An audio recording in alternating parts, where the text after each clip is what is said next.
Vibhushan award వచ్చిందని తెలిసిన క్షణం నిజంగా ఏం మాట్లాడాలో ఎలా రియాక్ట్ అవ్వాలో తెలియని పరిస్థితి.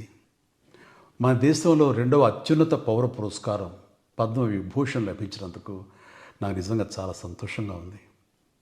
ఒక తల్లి కడుపున పుట్టకపోయినా నన్ను తమ సొంత మనిషిగా, మీ అన్నయ్యగా, మీ బిడ్డగా భావించే కోట్లాది మంది ప్రజల ఆశీస్సులు, నా సినీ కుటుంబం యొక్క అండదండలు, అలాగే నీడల నాతో ప్రతి నిమిషం నడిచే లక్షలాది మంది అభిమానుల ప్రేమ, ఆదరణ కారణంగానే నేను ఈ రోజున ఈ స్థితిలో ఉన్నా. అందుకే నాకు దక్కినటువంటి గౌరవం ఇది మీది.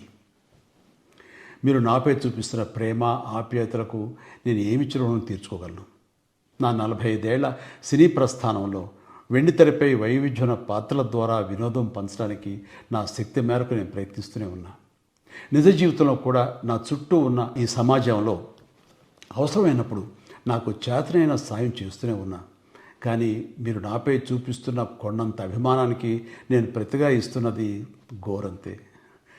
ఈ నిజం నాకు ప్రతి క్షణం గుర్తుకొస్తూనే ఉంటుంది, నన్ను బాధ్యతగా ముందుకు నడిపిస్తుంటుంది. నన్ను ఈ ప్రతిష్టాత్మకమైనటువంటి పద్మవిభూషణ్ అవార్డుకి ఎంపిక చేసిన భారత ప్రభుత్వానికి, గౌరవ ప్రధాని శ్రీ నరేంద్ర మోడీ గారికి నా హృదయపూర్వక కృతజ్ఞతలు. జై హింద్.